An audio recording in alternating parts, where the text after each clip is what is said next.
Show news night हर रात 8 बजे।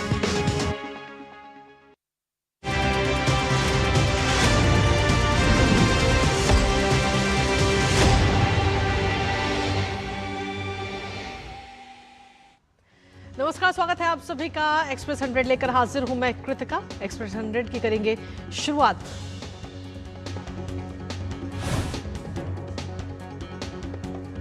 बिहार विधानसभा चुनाव में दूसरे चरण के मतदान के लिए ताबड़तोड़ चुनाव प्रचार जारी। इसी कड़ी में प्रधानमंत्री मोदी ने अररिया में विशाल जनसभा को किया संबोधित।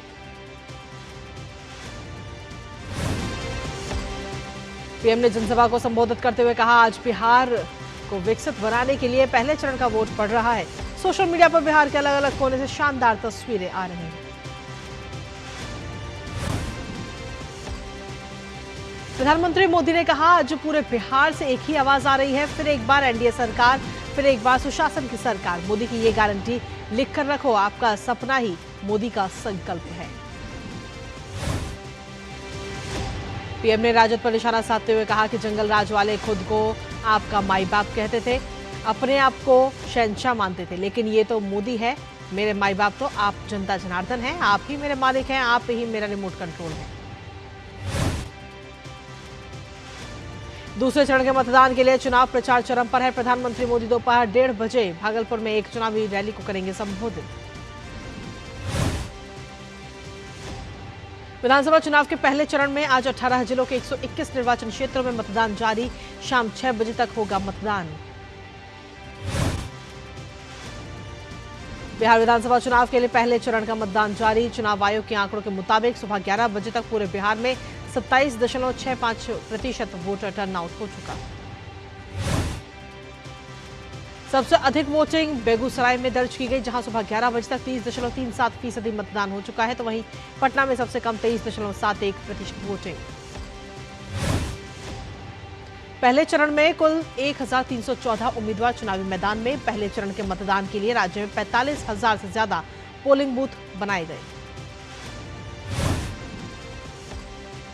सुरक्षा कारणों से सिमरी, बख्तियारपुर, महिषी, तारापुर, मुंगेर, जमालपुर और सूर्यगढ़ विधानसभा क्षेत्रों के 56 मतदान केंद्रों पर मतदान शाम 5 बजे समाप्त होगा। मतदान प्रक्रिया की निगरानी के लिए एक अत्याधुनिक नियंत्रण केंद्र भी स्थापित किया गया। सभी 45,341 मतदान केंद्रों पर वेबकास्टिंग की जा रही है। बिहार में हो रहे मतदान के लिए सुरक्षा की चाक-चौबंद व्यवस्था की गई। गोपालगंज के अनुमंडल पुलिस पदाधिकारी गोपाल मंडल ने बताया कि शांतिपूर्ण मतदान के लिए कई लेयर में गश्त की व्यवस्था की गई।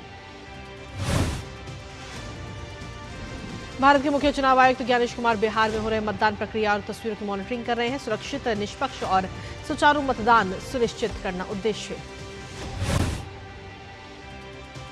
पहले चरण में एनडीए के सबसे अधिक प्रत्याशी चुनावी मैदान में, जिनमें जेडीयू के 57, भाजपा के 48, जबकि लोक जनशक्ति पार्टी रामविलास के 14 उम्मीदवार। बिहार विधानसभा चुनाव के पहले चरण में 2 उप मुख्यमंत्री सम्राट चौधरी और विजय कुमार सिन्हा की चुनावी किस्मत का भी होगा फैसला। महागठबंधन की ओर से मुख्यमंत्री पद के उम्मीदवार तेजस्वी प्रसाद यादव राघोपुर निर्वाचन क्षेत्र से चुनाव लड़ रहे हैं, तो वहीं पूर्व केंद्रीय मंत्री रामकृपाल यादव दानापुर से भाजपा के प्रत्याशी हैं। बिहार के मुख्यमंत्री नीतीश कुमार ने बख्तियारपुर में एक मतदान केंद्र अपने मताधिकार का प्रयोग किया।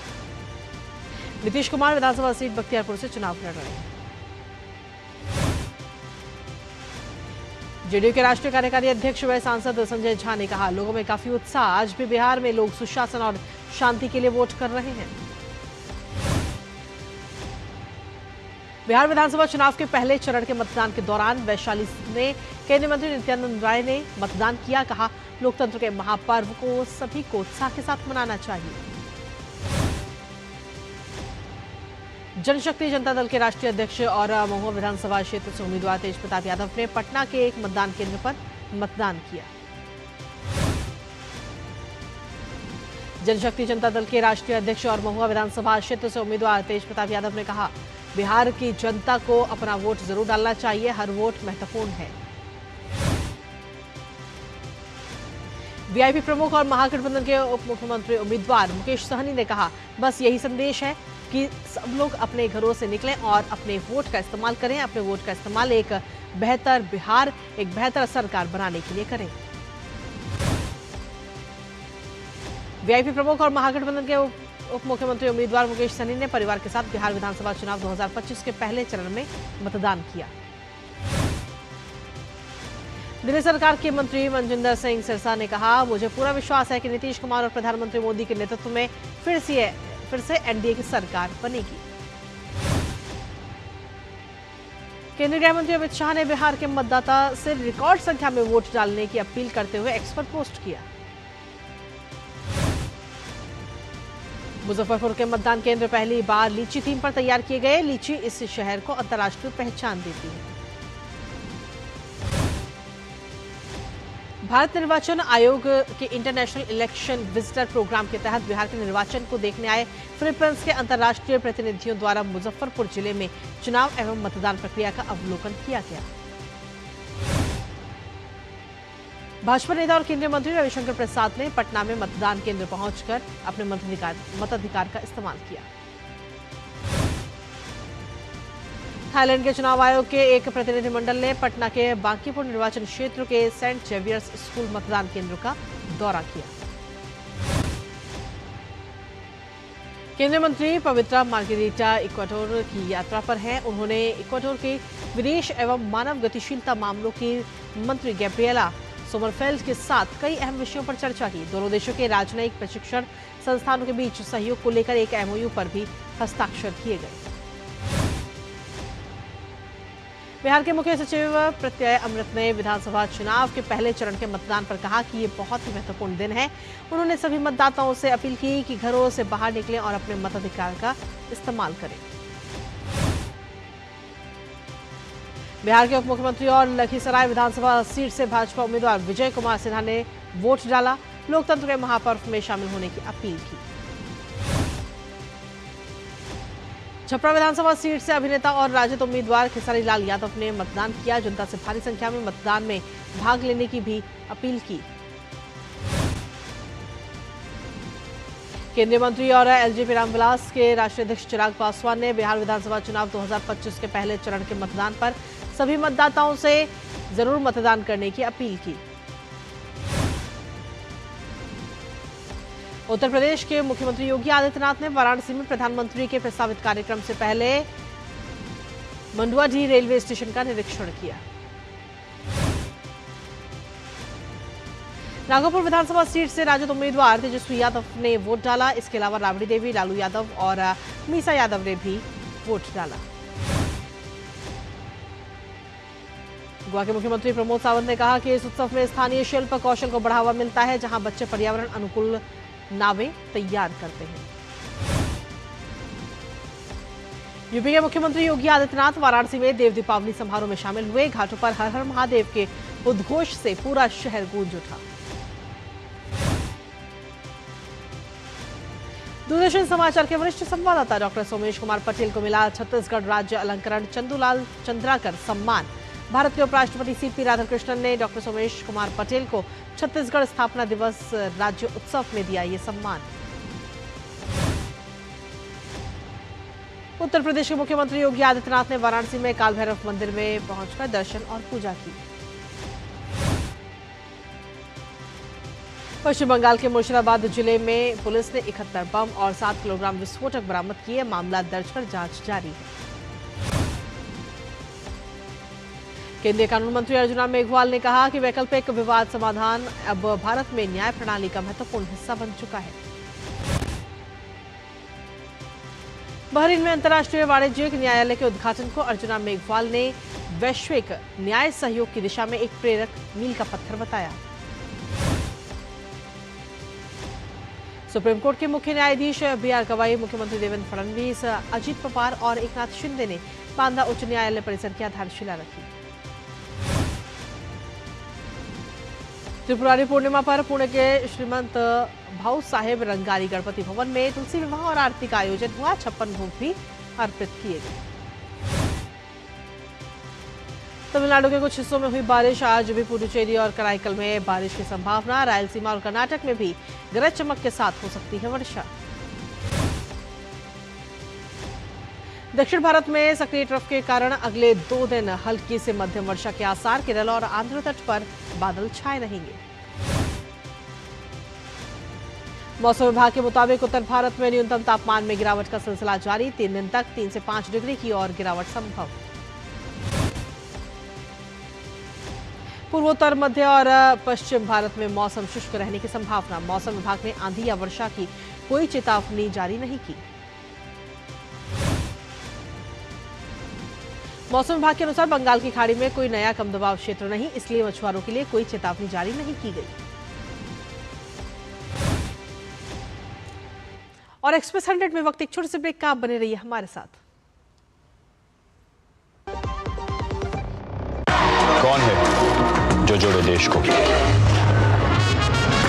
विकसित भारत का विकसित भारत। जब धरती चीर कर निकलता है लोहे का पत्थर और मिलता है मोंगिया के जोश से, फिर तपता है, पिघलता है और बनता है फौलाद। अब होता है सरिया सारी खूबियों के साथ। मोंगिया स्टील, मजबूत देश का मजबूत सरिया। जल्दी करो यार, प्लीज जल्दी। दूसरा कोई मैच है क्या? ऐसा ही कुछ है यार, बैंक जाना है दादाजी को लेके। हाँ यार, उम्र होने पर कभी कभी मदद तो लगती है, पर बैंकिंग में नहीं। वैसे भी आरबीआई कहता है सीनियर सिटीजन सबसे पहले। अगर आप 70 साल से ऊपर हैं और आप बैंक नहीं जा सकते तो बैंक आएगा आपके पास जरूरी सेवाएं लेकर, वो भी वाजिब दरों पर। सीनियर सबसे पहले। आरबीआई कहता है जानकार बनिए, सतर्क रहिए। और ब्रेक के बाद एक बार फिर से स्वागत आप सभी का। वापस रुख एक्सप्रेस 100 का। भारतीय शेयर बाजार हरे निशान के साथ खुला। शुरुआती कारोबार में Nifty, auto, IT, PSU bank और फार्मा सेक्टरों में खरीदारी देखी गई। वित्त मंत्री निर्मला सीतारमण आज मुंबई में एसबीआई बैंकिंग और इकोनॉमिक्स कॉन्क्लेव में होंगी शामिल। ये कॉन्क्लेव का 12वां संस्करण है। भारत के विदेश मंत्री एस जयशंकर 8वें भारत जापान हिंद प्रशांत फोरम में कहा कि भारत और जापान के बीच के संबंध और भी गहरे हुए हैं। अगले 10 वर्षों में 10 ट्रिलियन येन का निवेश लक्ष्य है। भारत को 6G टेक्नोलॉजी में लीडरशिप के लिए तैयार करने के उद्देश्य से देश भर में 100 5G लैब बनाए गए। वाणिज्य एवं उद्योग मंत्रालय के अंतर्गत कृषि और प्रसंस्कृत खाद्य उत्पाद निर्यात विकास प्राधिकरण ने छत्तीसगढ़ से पापुआ न्यू गिनी को 20 मीट्रिक टन फोर्टिफाइड चावल के निर्यात की सुविधा दी। दूरसंचार विभाग ने नई दिल्ली में आयोजित ESTIC 2025 में भारत के दूरसंचार नवाचार और 6G विजन को प्रदर्शित करते हुए डिजिटल संचार पर विषयगत सत्र की अध्यक्षता की। दूरसंचार सचिव नीरज मित्तल ने ESTIC 2025 में कहा कि अगली पीढ़ी के संचार के प्रति सरकार का दृष्टिकोण बहुआयामी है, जो अनुसंधान एवं विकास को बढ़ावा देता है, घरेलू विनिर्माण को प्रोत्साहित करता है और शिक्षा जगत, उद्योग एवं सरकार के बीच सामंजस्य स्थापित करता है। समुद्री सुरक्षा संगोष्ठी में नौसेना उप प्रमुख वाइस एडमिरल तरुण सोबती ने हिंद महासागर क्षेत्र में उभरती समुद्री चुनौतियों से निपटने के लिए सहयोग, अंतर संचालन और विश्वास आधारित साझेदारी के महत्व पर जोर दिया। डॉक्टर मनसुख मांडविया ने दोहा में सामाजिक विकास के लिए दूसरे विश्व शिखर सम्मेलन में प्रधानमंत्री नरेंद्र मोदी के नेतृत्व में गरीब उन्मूलन और सामाजिक सुरक्षा में भारत की परिवर्तनकारी प्रगति पर प्रकाश डाला। केंद्रीय मंत्री डॉक्टर जितेंद्र सिंह ने औपचारिक रूप से राष्ट्रव्यापी डिजिटल जीवन प्रमाण पत्र अभियान 4.0 का शुभारंभ किया। 1 से 30 नवंबर तक चलने वाले डीएलसी अभियान 4.0 के तहत पहले 4 दिनों में ही 55 लाख से ज्यादा डिजिटल जीवन प्रमाण पत्र जारी किए जा चुके हैं, जबकि महीने भर का लक्ष्य 2 करोड़ प्रमाण पत्र है।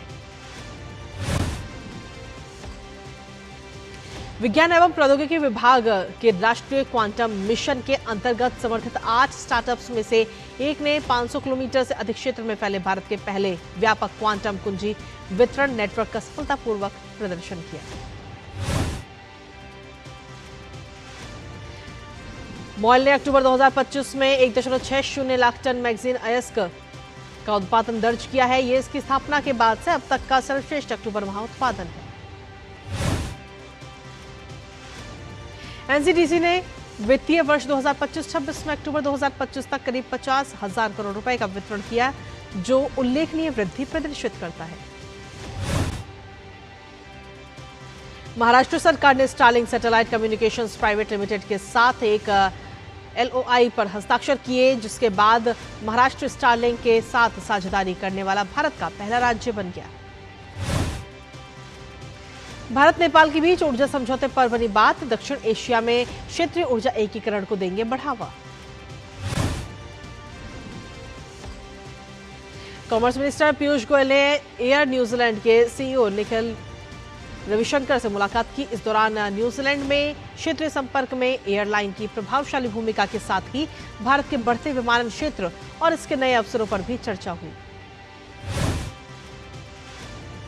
केंद्रीय वाणिज्य और उद्योग मंत्री पीयूष गोयल ने न्यूजीलैंड के PM क्रिस्टोफर लक्सन से अपनी मुलाकात को बेहतरीन बताते हुए कहा कि न्यूजीलैंड के साथ अपनी बढ़ती पार्टनरशिप को भारत बहुत अधिक महत्व देता है। अमेरिकी टेक कंपनी माइक्रोसॉफ्ट ने घोषणा की कि कंपनी दुनिया भर के 15 देशों में कस्टमर्स के माइक्रोसॉफ्ट 365 को पायलट इंटरेक्शन के लिए इन कंट्री डेटा प्रोसेसिंग उपलब्ध करवा रही है। गूगल ने गूगल फॉर स्टार्टअप्स इंडिया के तहत स्किलिंग प्रोग्राम लाने की घोषणा की। ग्रोइंग जनरेटिव AI लैंडस्केप में भारतीय स्टार्टअप्स को सशक्त बनाने के उद्देश्य शुरुआती दौर के फाउंडर्स और नए एंटरप्रेन्योर्स के लिए होगा प्रोग्राम। भारत के लीडिंग टेक्सटाइल मैन्युफैक्चरर्स में से एक RSWM कंपनी ने 60 मेगावाट रिन्यूएबल एनर्जी की सप्लाई के लिए अदानी एनर्जी सॉल्यूशन लिमिटेड के साथ साझेदारी की। पेटीएम ने 30 सितंबर को खत्म हुई तिमाही के वित्तीय परिणामों की घोषणा की, जिसके अनुसार कंपनी का नेट प्रॉफिट बढ़कर 211 करोड़ और रेवेन्यू में 24% की वृद्धि हुई। भारत की सबसे बड़ी वाहन निर्माता कंपनी मारुति सुजुकी इंडिया ने घरेलू बाजार में कुल 3 करोड़ कार बिक्री का आंकड़ा पार किया। पहले 1 करोड़ कार बिक्री के आंकड़े तक पहुंचने के लिए मारुति सुजुकी को 28 वर्ष 2 महीने का समय लगा, जबकि अगली 1 करोड़ कार मात्र 7 वर्ष और 5 महीने में बेची गई। माइटी ने सभी क्षेत्रों में आर्टिफिशियल इंटेलिजेंस के सुरक्षित, समावेशी और जिम्मेदारी के साथ अपनाने को सुनिश्चित करने के लिए इंडिया AI मिशन के तहत भारत में AI गवर्नेंस के दिशा निर्देश जारी किए। अमेज़न में जलवायु शिखर सम्मेलन से पहले ब्लूमबर्ग ने मीथेन के उत्सर्जन में कटौती के प्रयासों के लिए $10 करोड़ के निवेश की घोषणा की। मीथेन एक अति प्रदूषक ग्रीन हाउस गैस है जो जलवायु परिवर्तन वार्ता का केंद्र बिंदु बन गई है। अमेरिका के राष्ट्रपति डोनाल्ड ट्रंप ने न्यूयॉर्क के नवनिर्वाचित मेयर जोहरान ममदानी को कम्युनिस्ट बताया। अमेरिकी राष्ट्रपति ने बिजनेस फोरम में अपने संबोधन के दौरान जोहरान ममदानी पर यह टिप्पणी की है। अमेरिकी राष्ट्रपति डोनाल्ड ट्रंप ने कहा कि चुनाव परिणामों में शटडाउन एक बड़ा कारक था। डोनाल्ड ट्रंप के राष्ट्रपति पद पर पुनः आसीन होने के बाद यह पहला बड़ा चुनाव था जहां डेमोक्रेट्स ने 3 चुनावों में जीत हासिल की। अमेरिका में न्यूयॉर्क के नवनिर्वाचित मेयर जोहरान ममदानी ने चुनाव जीतने के बाद न्यूयॉर्क शहर के लिए नए युग का संकल्प लिया। उन्होंने अपने वादों को दोहराया, जिसमें न्यूयॉर्क में बढ़ती महंगाई से निपटना और जनता का विश्वास पुनः स्थापित करना है। अमेरिकी वित्त मंत्री स्कॉट बेसेंट ने टैरिफ को लेकर सुप्रीम कोर्ट में हुई सुनवाई को लेकर बयान दिया। उन्होंने कहा कि राष्ट्रपति डोनाल्ड ट्रंप के व्यापक टैरिफ की वैधता पर सुप्रीम कोर्ट में हुई सुनवाई से उन्हें लगा कि ये प्रशासन के लिए सकारात्मक रहा। अमेरिका के राष्ट्रपति डोनाल्ड ट्रंप ने दक्षिण अफ्रीका को अब 20 प्रमुख अर्थव्यवस्थाओं के समूह यानी G20 में नहीं रहना चाहिए। अमेरिका बिजनेस फोरम में डोनाल्ड ट्रंप ने बताया कि वो इस महीने के अंत में अफ्रीकी देश के समूह की अध्यक्षता के दौरान वहां नेताओं के शिखर सम्मेलन में भाग नहीं लेंगे। अमेरिकी राष्ट्रपति डोनाल्ड ट्रंप ने कहा कि यदि अफ्रीकी देश नाइजीरिया ने ईसाइयों की हत्याएं बंद नहीं की तो अमेरिका उसे दी जाने वाली सभी सहायता बंद कर देगा। साथ ही कहा कि नाइजीरिया पर अमेरिका सैन्य कार्रवाई भी कर सकता है। नाइजीरिया सरकार ने कथित धार्मिक स्वतंत्रता उल्लंघनों के लिए अमेरिका के कदमों को खारिज किया। सरकार ने अमेरिका द्वारा नाइजीरिया को विशेष चिंता वाला देश घोषित किए जाने को खारिज कर दिया और कहा कि ये फैसला गलत सूचना और दोषपूर्ण आंकड़ों पर आधारित है। सर्बिया के संसद भवन के बाहर हजारों सरकार के समर्थकों और सरकार के विरोधी प्रदर्शनकारी इकट्ठा हुए। सर्बिया में नोवी साद रेलवे स्टेशन पर हुए हादसे को लेकर ये प्रदर्शन जारी है। अमेरिकी विदेश मंत्री मार्को रूबियो ने कहा कि उन्होंने 5 मध्य एशियाई देश कजाकिस्तान, किर्गिस्तान, ताजिकिस्तान, तुर्कमेनिस्तान और उज्बेकिस्तान के विदेश मंत्रियों से मुलाकात की। उन्होंने कहा कि वो भविष्य में इन 5 देशों का दौरा भी कर सकते हैं। राष्ट्रपति डोनाल्ड ट्रंप के खिलाफ वाशिंगटन डीसी में विरोध प्रदर्शनकारियों ने डोनाल्ड ट्रंप के पुनः निर्वाचित होने के 1 वर्ष पूरे होने पर ट्रंप को अब जाना चाहिए के स्लोगन दिखाए। गाजा से एक मृत बंधक का शव इजरायल लाया गया और पहचान के लिए नेशनल फोरेंसिक इंस्टीट्यूट पहुंचाया गया। संस्थान ने बताया कि शव की पहचान की पुष्टि की जाएगी। अगर ये शव किसी बंधक का है तो गाजा में अब 6 मृत बंधक बचे होंगे। अमेरिकी राष्ट्रपति डोनाल्ड ट्रंप ने कहा कि वो चीन और रूस के साथ परमाणु निरस्त्रीकरण की योजना पर काम कर रहा है। डोनाल्ड ट्रंप ने कहा कि तीनों देश शायद परमाणु निरस्त्रीकरण की योजना पर काम कर रहे हैं और देखना होगा कि ये कारगर होती है या नहीं। रियो डी जेनेरियो के साउथ जोन में प्रदर्शनकारियों ने पेन्हा और अलेमाओ झुग्गी बस्तियों में हुई एक घातक पुलिस कार्रवाई के खिलाफ विरोध प्रदर्शन किया, जिसमें कम से कम 121 लोगों की मौत हुई थी।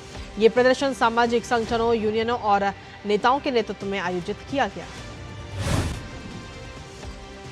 नाटो के महासचिव मार्क रूटे ने रोमानिया को आश्वासन दिया कि यदि हमला हुआ तो गठबंधन अपनी पूरी सैन्य क्षमता के साथ उसकी रक्षा करेगा। नाटो महासचिव को यह बयान हाल ही में यूरोप के पूर्वी हिस्से में अमेरिकी सैनिकों की संख्या में कटौती के बीच आया।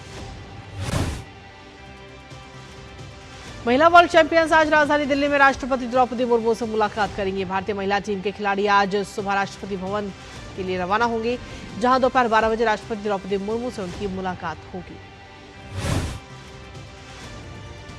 राष्ट्रपति भवन में वनडे विश्व कप विजेता महिला खिलाड़ियों को राष्ट्रपति द्रौपदी मुर्मू के द्वारा सम्मानित भी किया जाएगा। विश्व कप विजेता भारतीय महिला क्रिकेट टीम ने बुधवार को प्रधानमंत्री नरेंद्र मोदी से भी मुलाकात की। पीएम मोदी ने शानदार जीत पर टीम को बधाई दी।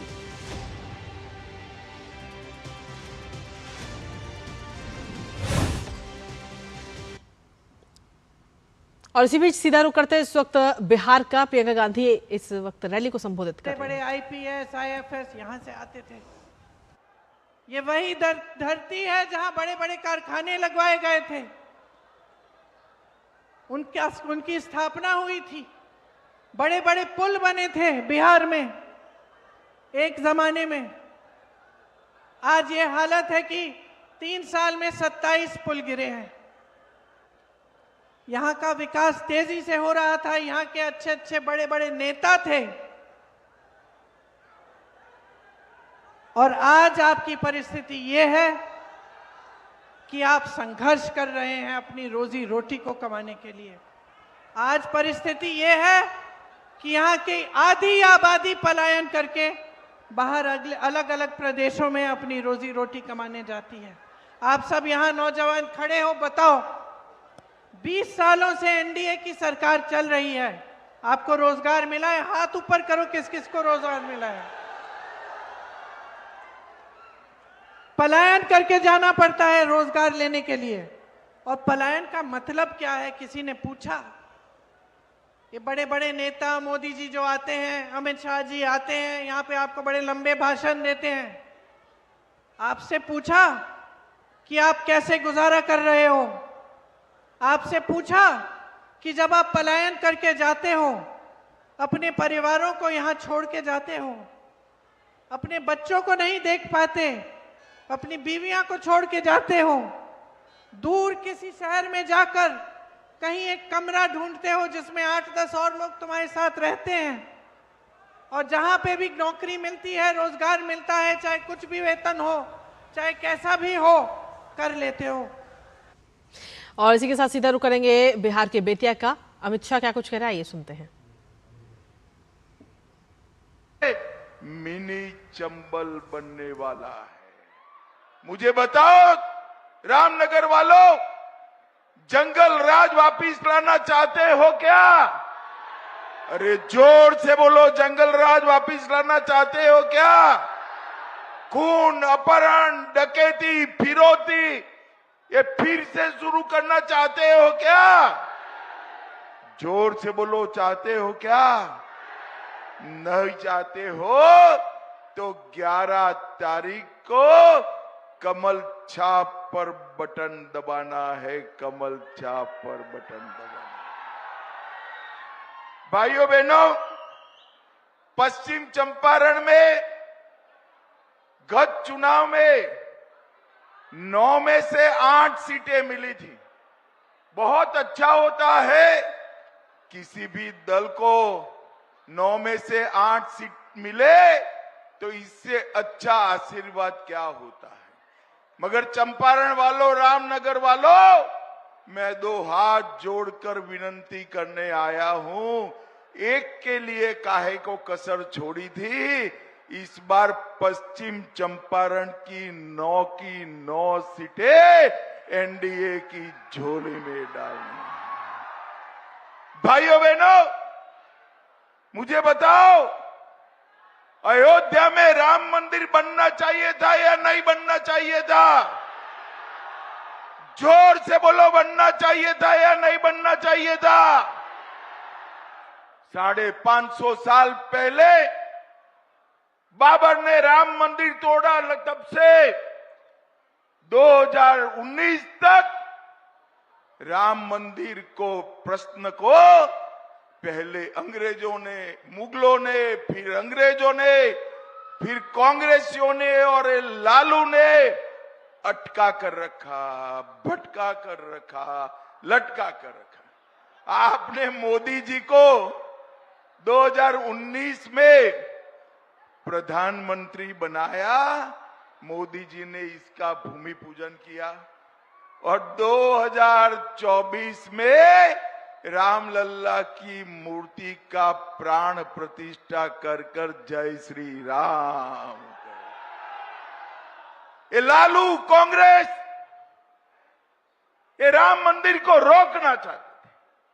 और भाइयों बहनों, मैं कहने आया हूं, राम मंदिर तो बना दिया था, मगर हमारे बिहार में ही मां सीता का जन्म हुआ था। बिहार में ही राम के दोनों बेटे लव कुश का जन्म हुआ। बिहार में ही राम और सीता का प्रथम मिलन हुआ। बिहार में ही मां अहल्या का उद्धार प्रभु श्री राम ने किया। मुझे बताओ, अयोध्या में राम मंदिर बने तो बिहार में मां सीता का मंदिर बनाना चाहिए या नहीं बनाना चाहिए? जरा जोर से बोलो, बनाना चाहिए या नहीं बनाना चाहिए? चिंता मत करो, 2 महीने पहले ही मैं और नीतीश कुमार जी सीतामढ़ी गए थे, भूमि पूजन किया है। 2 ही साल में 850 करोड़ से सीता माता का भव्य मंदिर बनने जा रहा है। और भव्य मंदिर के साथ साथ सीतामढ़ी से अयोध्या तक रेल लाइन का दोहरीकरण, और जिस दिन मंदिर का प्राण प्रतिष्ठा होगा उसी दिन वंदे भारत ट्रेन अयोध्या से सीतामढ़ी हम चालू करा देंगे। भाइयों बहनों, आप तो सरहदी क्षेत्र में रहते हो, मुझे बताओ, ये बांग्लादेशी घुसपैठियों को बिहार की मतदाता सूची से निकालना चाहिए या नहीं निकालना चाहिए? अरे अंत तक बोलो भाई, निकालना चाहिए या नहीं निकालना चाहिए? अभी अभी राहुल बाबा 4 महीना पहले एक घुसपैठिया बचाओ यात्रा लेकर निकले थे। उनका कहना है घुसपैठिए को मतदाता सूची में रहने दीजिए। भाइयों बहनों, तो बिहार के बेतिया में जनसभा को संबोधित करते हुए अमित शाह नजर आए, लेकिन इसके साथ ही राजनाथ सिंह भी इस समय जनसभा को संबोधित करें। आइए सीधा रुख करते हैं। छोड़कर भाग जाओ, यहां कब क्या हो जाएगा कुछ कहा नहीं जा सकता। हर व्यक्ति अपने को असुरक्षित महसूस कर रहा था। और मैं कहना चाहता हूं बहनों भाइयों, इस बिहार की जो कभी शोहरत हुआ करती थी, समाज जीवन के हर क्षेत्र में जो शोहरत हुआ करती थी, उसको मिट्टी में मिलाने का काम यदि किसी ने किया है तो आरजेडी ने किया है मेरे बहनों भाइयों, और किसी दूसरे ने नहीं किया है। आपने देखा होगा 1-2 दिन पहले ही एक सार्वजनिक सभा में एक छोटा सा बच्चा, जिसकी उम्र बामुश्किल 6-7 साल की रही, वह तेजस्वी यादव जी की कोई पार्टी की सार्वजनिक सभा थी, उसके हाथ में माइक पकड़ा दी गई और माइक पकड़ाकर उससे यह बुलवाया जा रहा था उस छोटे से बच्चे से। पहले जब हम लोग अनपढ़ थे तो हम लोगों के हाथों में डंडा था, लेकिन अब तेजस्वी यादव मुख्यमंत्री बन जाएंगे तो हम लोगों के हाथों में कट्टा होगा। यह छोटे से बच्चे के द्वारा बुलवाया जा रहा है।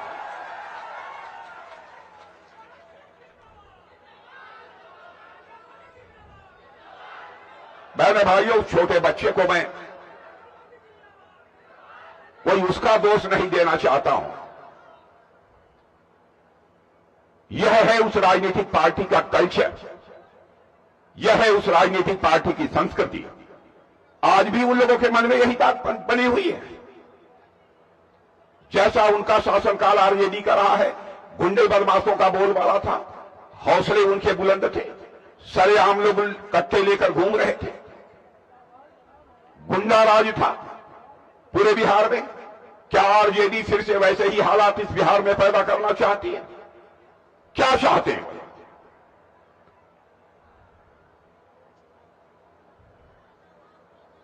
बहने भाइयों, हालात ऐसे थे कि व्यक्ति 5 बजे शाम के बाद सड़क पर चलता था तो उसके मन में दहशत रहती थी, डर रहती थी कि मैं सुरक्षित वापस लौट पाऊंगा कि नहीं लौट पाऊंगा।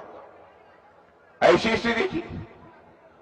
लेकिन आज मेरे बहनों भाइयों, डंके की चोट पर आप कह सकते हैं, यदि आप कहीं जाएंगे, बिहार के बाहर यदि आप जाएंगे तो वहां पर आप यह कहेंगे कि चलिए ना, देख लीजिए हमारे एनडीए का बिहार, हमारा विकसित बिहार। लेकिन यदि वहां पर आरजेडी की यदि सरकार होती तो वो क्या कहते? चलिए ना, देखिए ना हमारा बिहार, ऐ तो कट्टा मार देंगे कपार।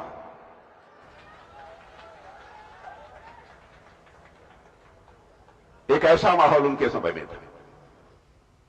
तो बिहार के बथनाहा में रक्षा मंत्री राजनाथ सिंह चुनावी जनसभा को संबोधित करते हुए नजर आए, साथ ही विपक्ष पर भी हमलावर हुए। और इसी के साथ फिलहाल एक्सप्रेस 100 में मुझे और हमारी टीम को दीजिए अनुमति। नमस्कार।